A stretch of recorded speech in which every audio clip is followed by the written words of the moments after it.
1 करोड़ का सवाल देखा, 5 करोड़ का सवाल देखा, सवाल 7 करोड़ का भी देखा, लेकिन इस बार सवाल है 140 करोड़ का। 140 करोड़ उम्मीदों का। तो तैयार है टीम इंडिया जवाब देने के लिए। डीपी वर्ल्ड एशिया कप शुरू हो रहा है सोनी लिव और सोनी स्पोर्ट्स नेटवर्क के टीवी चैनल्स पर।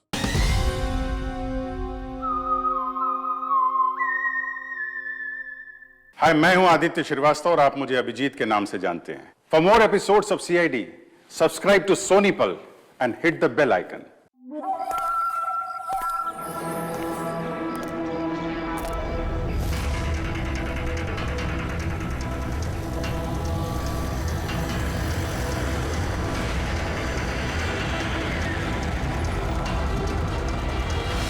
ए भाई, गाड़ी आगे ले।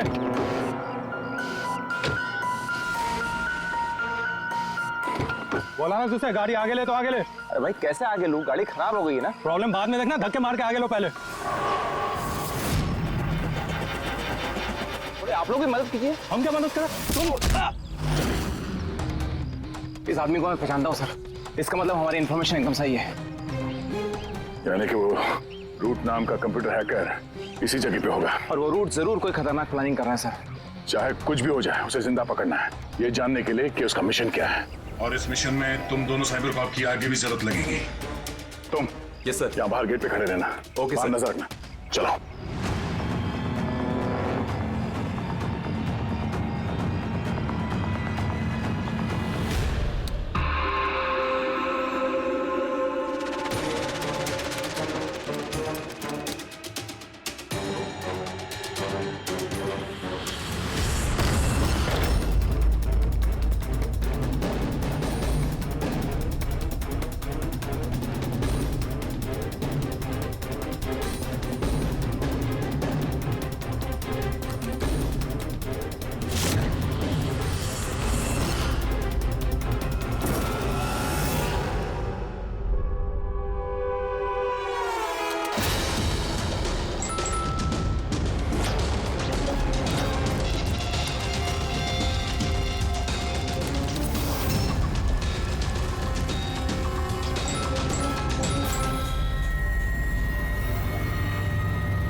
तो कोई नहीं।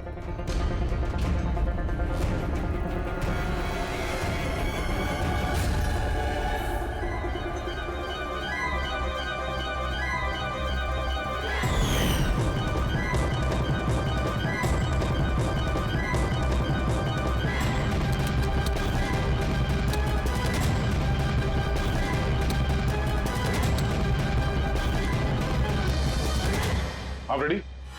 सर सब जगह देख लिया, यहाँ पे कोई नहीं है। खबर तो गलत नहीं हो सकती, यहीं कहीं होना चाहिए। चलो देखते हैं।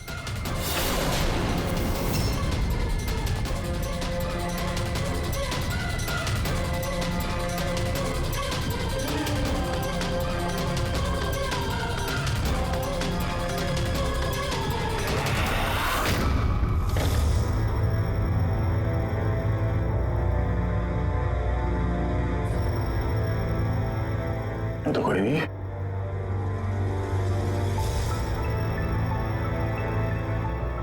शहर अभी भी गर्म है, लगता है यहाँ पे कोई था अभी।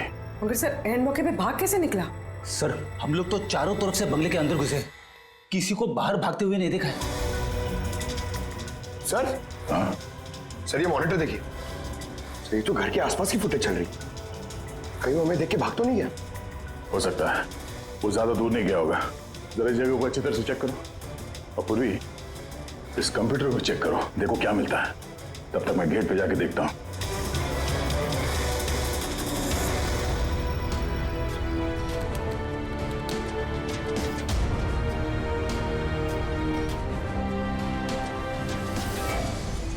Mahesh, Mahesh, yes sir. ये रूट अंदर नहीं है, लगता भाग गया। तुम यहीं पे खड़े थे? सर मैं यहीं पे खड़ा था, मैंने किसी को नहीं भागते हुए देखा। तो यहाँ से कोई नहीं गया बाहर? नहीं सर। मेन गेट से तो कोई बाहर गया नहीं, पता नहीं ये रूट कहां से चला गया। सर बाहर पीछे की तरफ एक गेट है, शायद वहीं से भाग गया होगा। सर वो कंप्यूटर पासवर्ड प्रोटेक्टेड है, ब्यूरो ले जाना पड़ेगा। सर ये रूट जरूर अपने उसी खतरनाक मिशन को पूरा करने में लगा होगा। ये रूट को किसी भी हाल में जल्द से जल्द ढूंढना होगा। एक मिनट, पूरे घर में कहीं भी ये कारपेट नहीं है, और यहाँ पे कारपेट रखा हुआ है, उसके ऊपर ये स्टूल। जरा हटाओ इसे। सर यहाँ पे खुफिया दरवाजा। बड़ी, तुम यही रहो इनके साथ, हम लोग अंदर देखते हैं।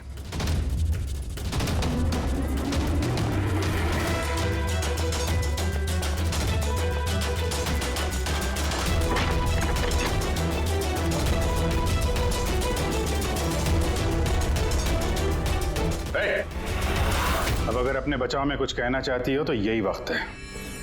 मुझे कुछ नहीं कहना, जो भी कहना मेरा वकील कहेगा।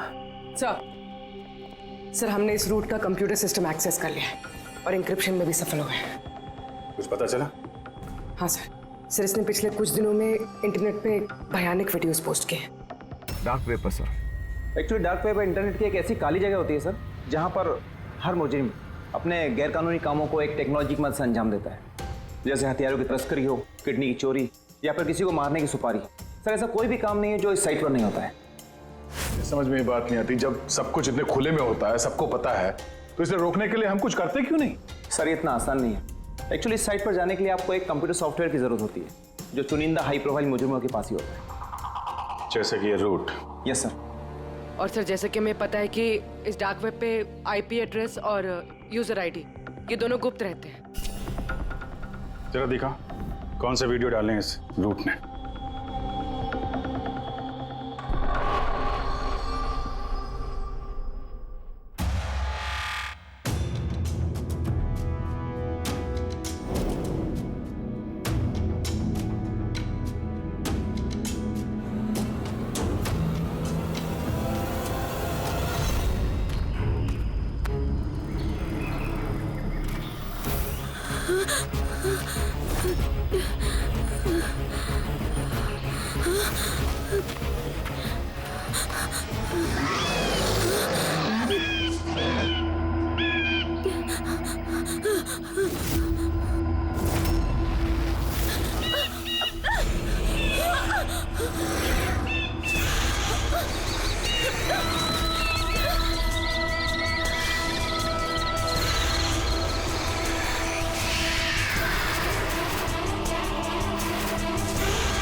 अरे बाप रे, ये तो किसी डरावनी फिल्म का भयानक सीन है।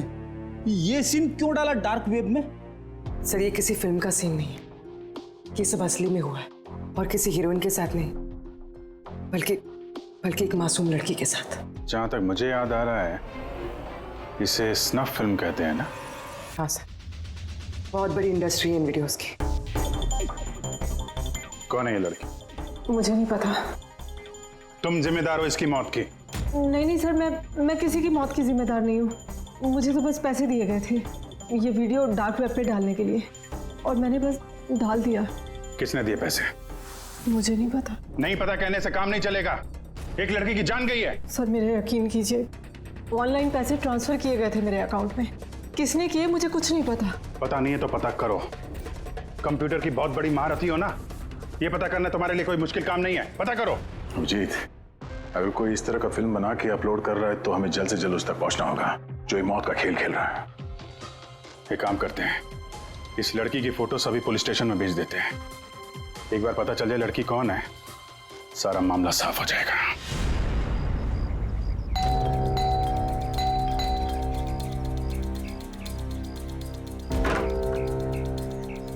जी कहिए, किससे मिलना है? ये रिया का घर है ना? हाँ, मैं उसका पापा। आइए।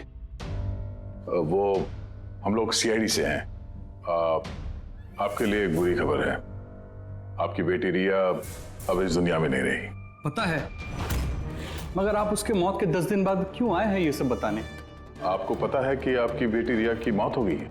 आप उस कार एक्सीडेंट की इन्वेस्टिगेशन के लिए आए हैं ना, तो आपको ये तो मालूम पड़ा होगा कि रिया का तो फ्यूनरल भी हो गया है। एक मिनट, आप किस कार एक्सीडेंट की बात कर रहे हैं? वही जिसमें हमारी रिया चल बसी है। शेयर टैक्सी में वो पुणे जा रही थी। नहीं, रिया की मौत कार एक्सीडेंट में नहीं हुआ है। ये क्या कह रहे हैं आप? एक मिनट, ये रिया है। हाँ, ये रिया ही है। एक्सीडेंट वाले दिन उसने यही कपड़े पहने थे। एक मिनट, सॉरी बाबू, लगता है कुछ कंफ्यूजन है। आप जरा बताइए कि आपकी बेटी रिया का कार एक्सीडेंट कैसे हुआ था?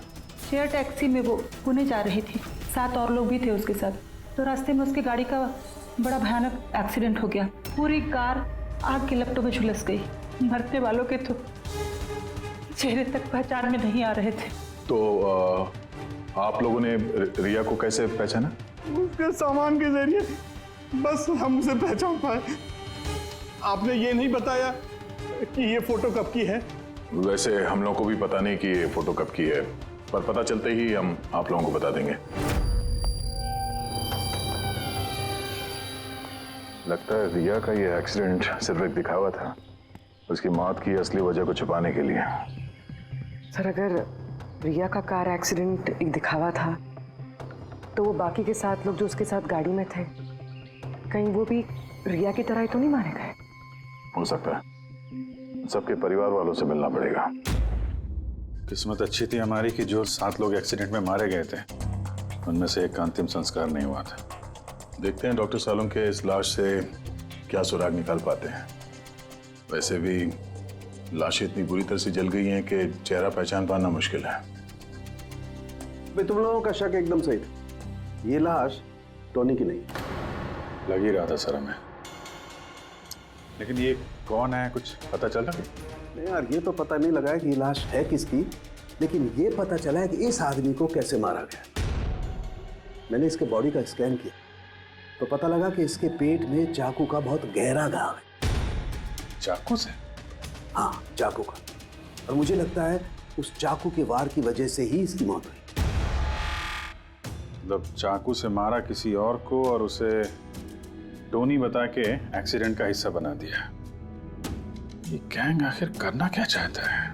और इस आदमी की मौत 3 हफ्ते पहले ही हुई है। ये कार एक्सीडेंट हुआ 10 दिन पहले। वही तो, मतलब कार जब एक्सप्लोजन में जलाई गई उससे कहीं पहले इस आदमी की मौत हो चुकी थी। 3 हफ्ते से इसकी लाश संभाल के रखी थी ताकि इस भयानक खेल को अंजाम दिया जा सके। यार देख, काम करते हैं, जहां पे एक्सीडेंट हुआ था वहीं पे चलते हैं, पता करते हैं एग्जैक्टली उस दिन हुआ क्या था। मैं तो मजे से कार चला रहा था सर, और रेडियो पे गाने सुन रहा था। तभी अचानक से मैं एक जोर का धमाका सुना। मैं तुरंत अपने कार से निकला और मैंने देखा कि मेरी सामने एक कार आग की लपटों में जल रही थी। मुझे समझ में नहीं आ रहा था कि मैं क्या करूं। तो ये कितने बजे की बात है? सर, मुझे लगता है कुछ शाम के 5 बजे होंगे। है? ये कैसे हो सकता है? सर, एक सेकंड। सर, ये टोल नाके की फुटेज देखिए सर। यहाँ पे तो गाड़ी 3:30 बजे क्रॉस हुई थी। फिर ये जगह वहां से 20 किलोमीटर दूर ही है सर। तो 20 किलोमीटर का सफर तय करने में 1.5 घंटे तो नहीं लगने चाहिए। रास्ते में कोई ढाबा होटल भी नहीं है, कोई चाय वाय के लिए रुक जाए जहाँ पे।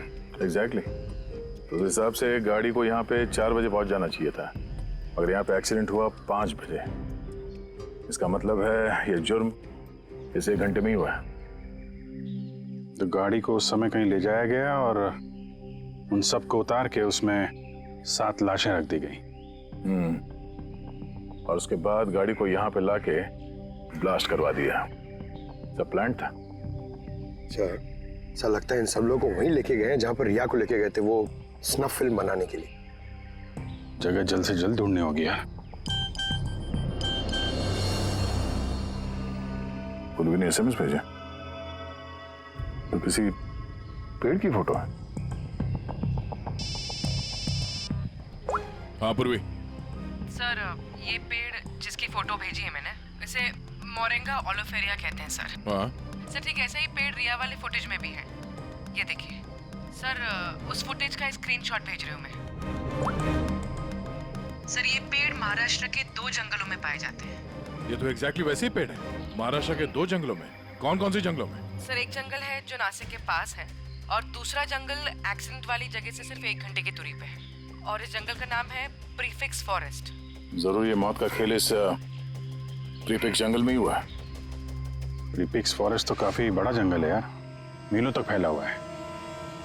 फॉरेस्ट ऑफिसर की मदद लेनी होगी।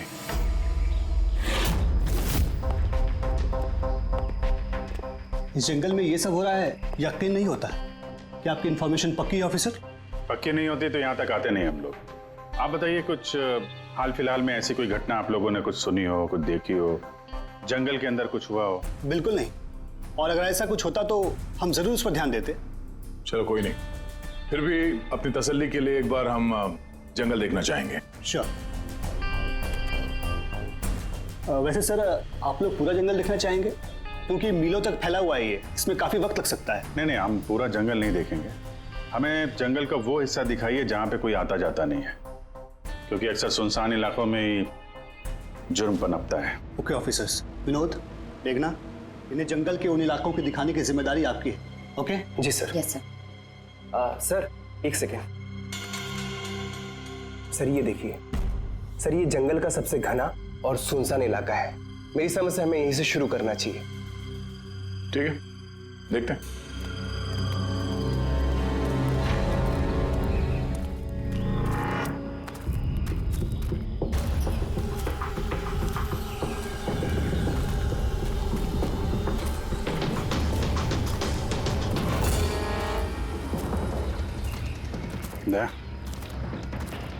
यहाँ पेड़ पे देखा?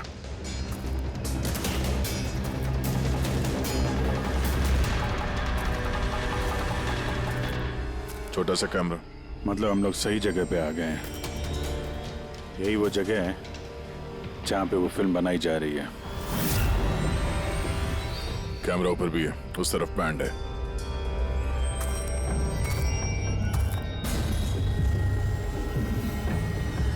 शायद इस कैमरे से कुछ पता चले उनके अड्डे के बारे में। नहीं अभिजीत, ये तो हाई एंड वायरलेस कैमरा है। इसके जरिए पता लगाना मुश्किल है कि इसमें जो स्टोर्ड फुटेज है वो कहाँ से ब्रॉडकास्ट हो रहा होगा, और इस जंगल में पता नहीं और कितने कैमरास हैं। देखते हैं, आगे शायद कोई कैमरा मिल जाए जिससे कुछ पता चले।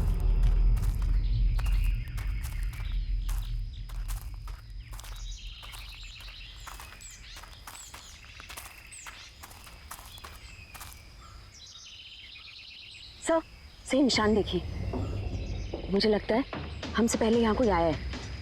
हम लोग सही डायरेक्शन में जा रहे हैं।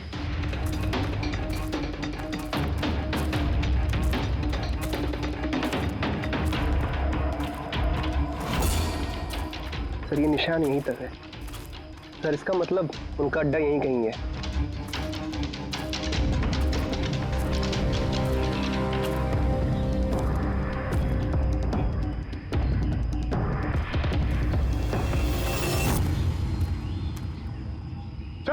चल जल्दी आइए।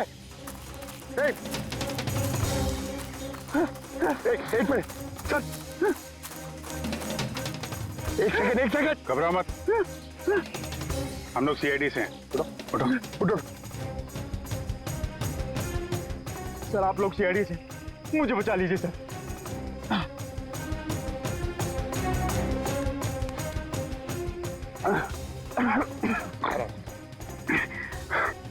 यहाँ फंस कैसे गए तुम? सर मुझे इस जंगल से बाहर निकलने का रास्ता नहीं मिल रहा सर। उस खूनी ने एक एक करके सबको मार दिया। तुम लोग यहाँ आए कैसे? हम शेयर टैक्सी में सवार होकर सफर कर रहे थे कि अचानक हमारी गाड़ी पंक्चर हो गई और कार रुक गई। सड़क पर पहले से किसी ने कीले और कांच के टुकड़े रखे हुए थे सर। फिर इसके बाद कुछ लोग आए जिनके चेहरे नकाब से ढके हुए थे और जब तक हम कुछ कर पाते उन्होंने हमें बेहोशी के इंजेक्शन लगा दिए। और जब मुझे होश आया तो मैं इस घने जंगल में था सर। सर मैं ही जानता हूँ कि इस जंगल में मैं भूख प्यास से कैसे रहा हूँ। कभी लकड़ी खाई तो कभी पेड़ के पत्ते, और जब भी किसी के चिल्लाने की आवाज आती तो समझ जाता किसी की जान चली गई। यहाँ जगह जगह कैमरे लगे हुए हैं। तुम्हारी किस्मत अच्छी थी कि तुम उनके पकड़ में नहीं आए। सर पकड़ इसलिए नहीं पाए क्योंकि उन्होंने एक कैमरा मेरे कमीज के बटन में लगाया हुआ था और वो बटन मैंने तोड़कर फेंक दिया। शायद इसी वजह से वो मुझे ढूंढ नहीं पाए। तुम्हें अंदाजा है कि बाकी के लोगों में कितने लोग जिंदा हैं अभी तक? मालूम नहीं सर, पर कल रात जब मैं पेड़ पर बैठा हुआ था मुझे किसी के चीखने की आवाज आई थी। न जाने वो उनको घायल कर रहे हैं या फिर जान से मार रहे हैं सर। किस तरफ से आवाज आई थी, कौन सी दिशा से, कुछ याद है आपको? मेरे पेड़ इस तरफ, शायद उस तरफ से सर।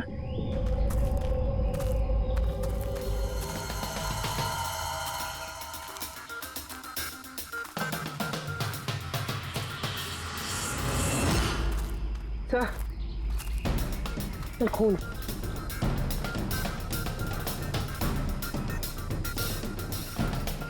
तो यहाँ पर भी है। इसका मतलब उनमें से कोई घायल है। किस तरफ गया होगा? सर ये देखिए, खून के कुछ निशान इस तरफ भी जा रहे हैं।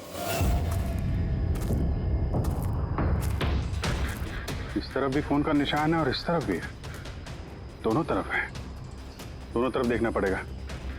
पंकज, पूर्वी, तुम लोग इधर देख लो, हम लोग इधर देख लेते हैं। विनोद, तुम इनके साथ जाओ और हाँ, हर आधे घंटे में अपडेट दे देना, ठीक है? आप आइए।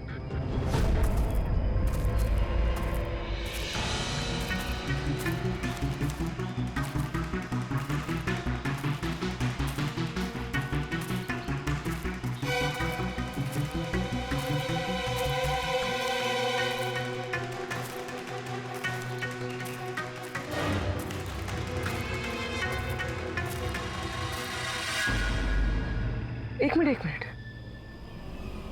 वो क्या है?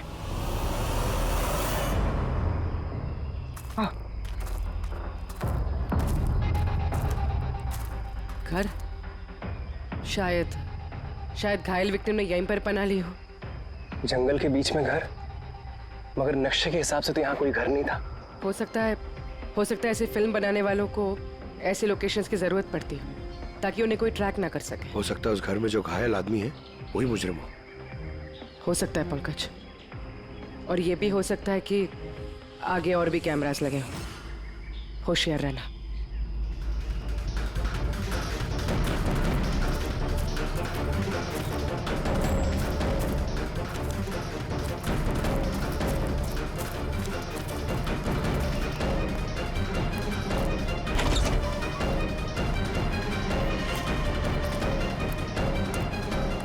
पंकज, टॉर्च।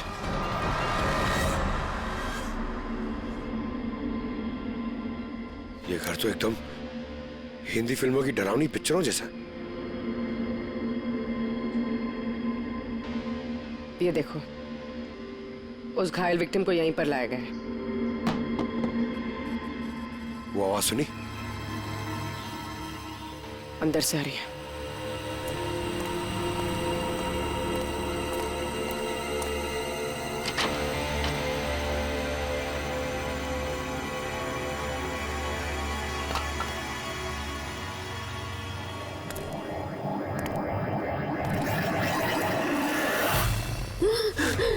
नहीं, छोड़ दो मुझे जाने दो। बाहर आओ। मेरे पास मत आना, मैंने कुछ नहीं किया। देखो, हम लोग सीआईडी से, घबराओ मत। आओ, कुछ नहीं होगा तुम्हें। आजा आजा।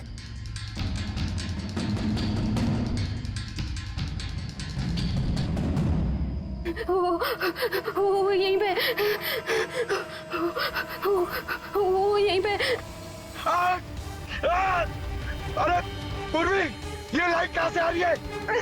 पंकज, पंकज, मुझे कुछ दिखाई नहीं दे रहा। अरे पंकज सर, पूर्वी मैम, पंकज सर।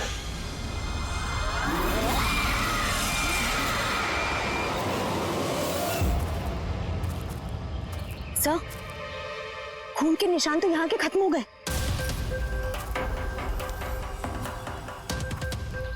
ऐसे कैसे हो सकता है? घायल आदमी अगर यहाँ पर आएगा तो यहाँ से अचानक कैसे गायब हो जाएगा? शायद वो मुजरिमों के हाथ लग गया हो, यहाँ इस पॉइंट पे पहुंचने के बाद। हो सकता है। पता नहीं मोहित के अलावा और कोई है जिंदा कि नहीं। 1 घंटा हो गया तो पूर्वी और पंकज का कोई फोन कॉल नहीं है।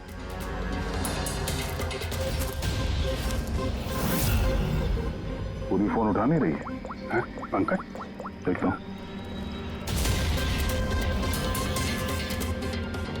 पंकज भी फोन नहीं उठा रहा है। अरे यार, किसी मुसीबत तो नहीं है दोनों? चलो चल के देखते हैं। चलो। यहाँ पे खून इस तरफ गए थे।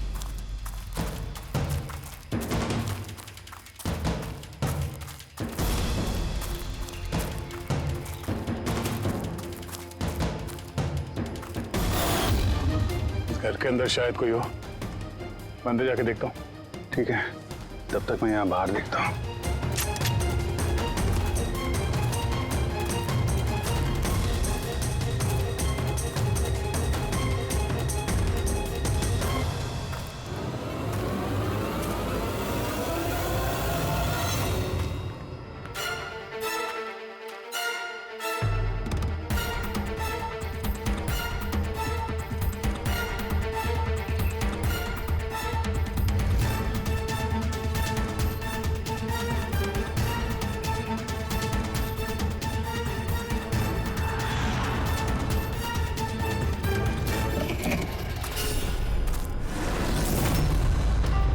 पंकज कब आए?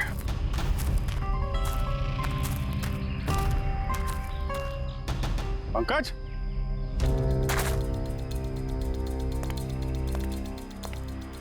पंकज,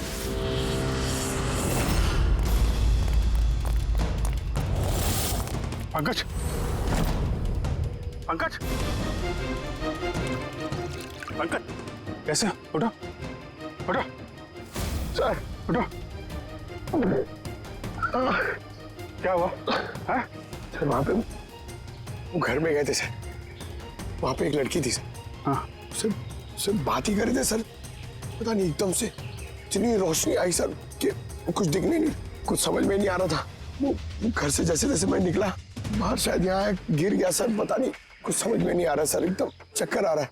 और पूर्वी, विनोद, वो कहाँ है? सर वो लोग पता नहीं सर, अंदर थे, बाहर निकले पता नहीं सर। Oh no. क्या हुआ क्या तुम्हें? ये ठीक है। पूर्वी और विनोद मिले? नहीं, उस घर के अंदर तो कोई भी नहीं। ओह गॉड, उन्हें कहीं कुछ हो ना गया हो।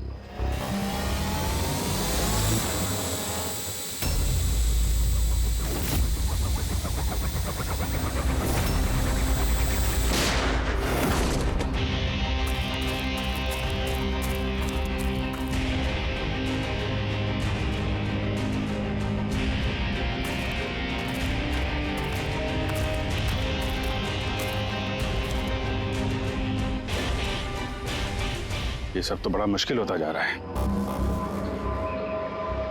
हमें वापस जाना होगा। चलो। क्या मतलब?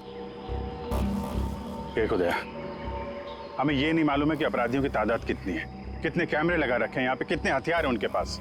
ऊपर से हम पे हर वक्त नजर रखे हुए हैं। अभी फिलहाल हम उनसे मुकाबला करने की तैयारी में नहीं है। और पूर्वी, उसे यहाँ पे अकेला छोड़ के चले जाएंगे हम? यार दया देखो, पूर्वी उनके चंगुल में फंस चुकी है। हम उसको बचाने जाएंगे तो हम भी नहीं बच पाएंगे। अभिजीत, क्या हो क्या गया तुम्हें?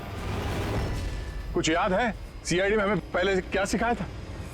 यही कि सबसे पहले अपने साथी को पीछे मत छोड़ना, चाहे वो जिंदा हो या मर चुका हो। अरे यार, हर लड़ाई रूल बुक के हिसाब से नहीं लड़ी जा सकती।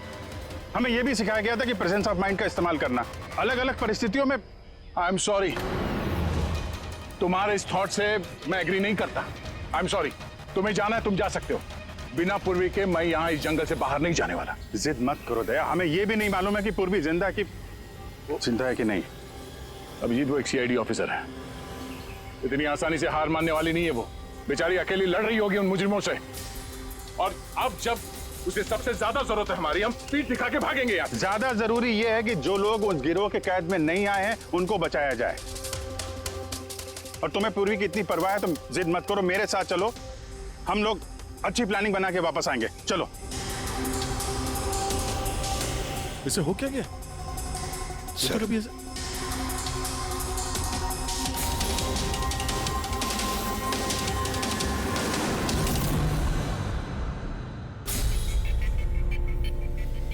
सीआईडी के इतिहास में ऐसा पहली बार हुआ होगा कि सीआईडी किसी से डरकर दुम दबाकर भाग गई। हाँ सर, पहुंच गए आप? हाँ, बस उसी जंक्शन पे रहिए, हम लोग आते हैं वहां पे। अरे सालुंके सर, आप यहाँ? मैं यहाँ। अरे तुम्हें क्या लगा हम लोग पूर्वी को ऐसे ही छोड़ देंगे जंगल में मरने के लिए? हैं? तो आपका और दया सर का झगड़ा झूठा था। जब अभिजीत ने वहां पे कैमरा देखा तो उसने मुझे इशारा किया। पता नहीं और कितने ड्रोन लगा रखे होंगे हम पे नजर रखने के लिए। जो आदमी उस कैमरे के जरिए हम पर नजर रखे हुए था, उसकी आंखों में धूल झोंकना जरूरी था, इसलिए अब वो लोग ये सोच के बैठे होंगे कि हम लोग जंगल से निकल गए, थोड़े रिलैक्स भी हो जाएंगे। यही मौका है हम पे हमला करने का। अभिजीत, ये लो, ये तुमने मंगाया था। ये क्या डिवाइस है सर? ये जैमर है पंकज। आसपास इस एरिया में जितने भी कैमरे होंगे सब जैम हो जाएंगे। अब वो हम पे नजर भी नहीं रख पाएंगे। और ये ड्रोन पे जो कैमरा लगा है, इसकी रेंज 7 किलोमीटर है सिर्फ। बैटरी तो खत्म होने वाली है। इसका मतलब अगर हम इसे नहीं पकड़ते तो ये वापस उनके अड्डे पे जाता बैटरी बदलने के लिए। जरा आईपैड निकालना, नक्शा निकालो उसमें।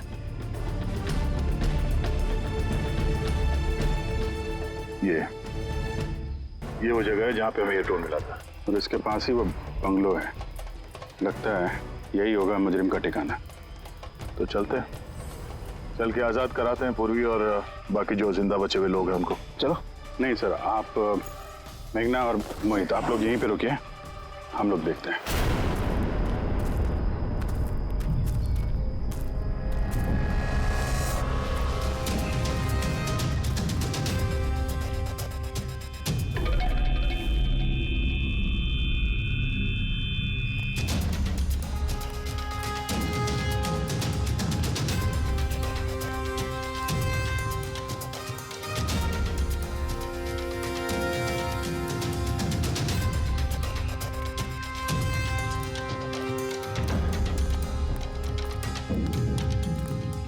यार, पूरा सिस्टम बंद कैसे हो गया?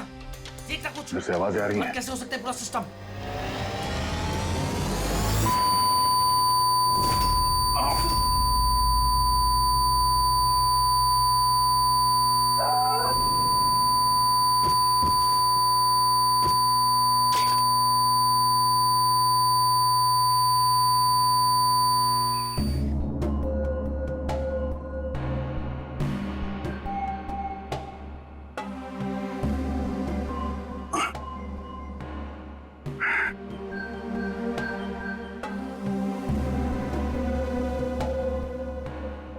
पंकज,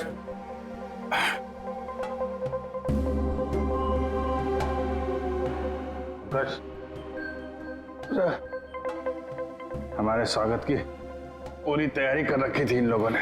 सर, ये लोग अगर हमें मारना चाहते तो पहले ही मार देते। हमें मारते हुए क्या ये फिल्म बनाना चाहते हैं?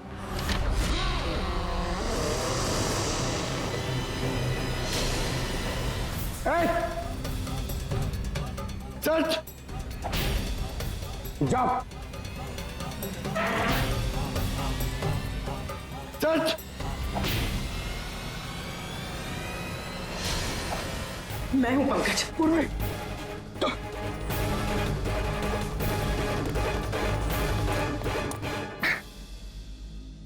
तुम ठीक हो? हाँ सर। वो लोग किधर हैं? सर उस तरफ।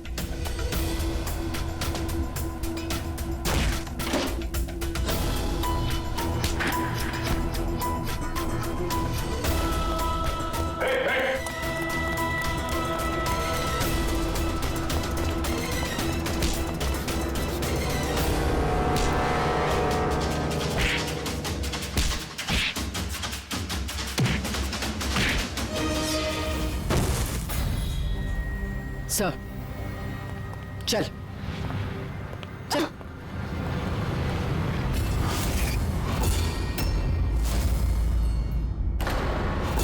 मेघना तुम?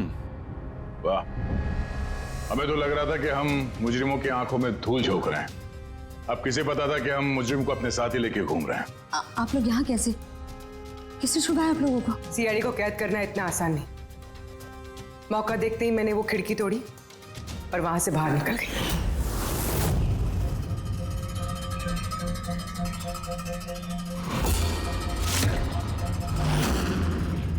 और उसके बाद मैंने उन्हीं लोगों का पीछा किया जिन लोगों को तुमने भेजा था मुझे ढूंढने के लिए।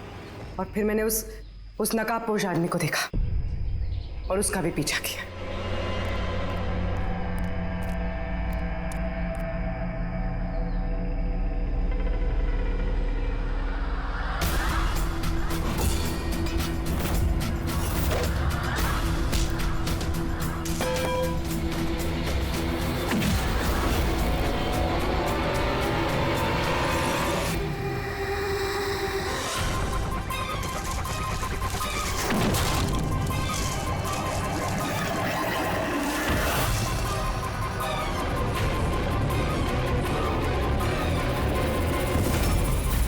कुछ देर बाद जब मुझे होश आया तो मैंने देखा कि मगर इससे पहले कि मैं बाकी ऑफिसर्स तक पहुंच पाती तुम्हारी उस सोनिक बूम वाली आवाज ने इन्हें बेहोश कर दिया था। वो तो मेरी किस्मत अच्छी थी कि मैं दूर थी और उस आवाज का मुझ पर कोई असर नहीं हुआ। और फिर मैंने सोचा कि क्यों ना उस नकाब को ही मैं अपना हथियार बना लूं। जिस बेरहमी से तुमने लोगों की जान ली है, तुम तो औरत कहलाने के लायक भी नहीं हो। अब ये बताओ तुमने ये सब किस लिए किया? ये सब मैंने पैसों के लिए किया है सर। जितने पैसे मुझे इस काम के लिए मिल रहे थे ना, उतना तो मुझे अपनी जॉब में 5 साल में भी नहीं मिलता। और वैसे भी क्या फर्क पड़ता है, रोज इतने लोग मरते हैं, अगर 2-4 और मर गए तो क्या हुआ? तुम्हें शायद मालूम नहीं है कि तुम कितनी बीमार हो। बाकी लोग कहाँ हैं जो तुम्हारे साथ में थे? मैंने किसी को कोई नुकसान नहीं पहुंचाया सर, इतनी भी बुरी नहीं हूं मैं। और वैसे भी मैंने कोई भी खून अपने हाथों से नहीं करा है। मुझे तो एक औरत ने करोड़पति बनने का ऑफर दिया था जो मैंने एक्सेप्ट कर लिया। कौन औरत? बहुत अजीब सा नाम था उसका।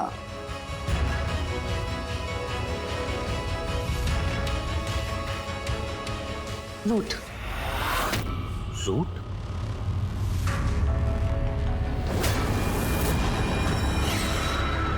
तो रूट है इस सब के पीछे मास्टरमाइंड। अब उसने ऐसा क्यों किया उसका जवाब तो अब वही देगी। तो जहां तक तुम्हारा सवाल है, कानून तुम्हें कड़ी से कड़ी सजा देगा।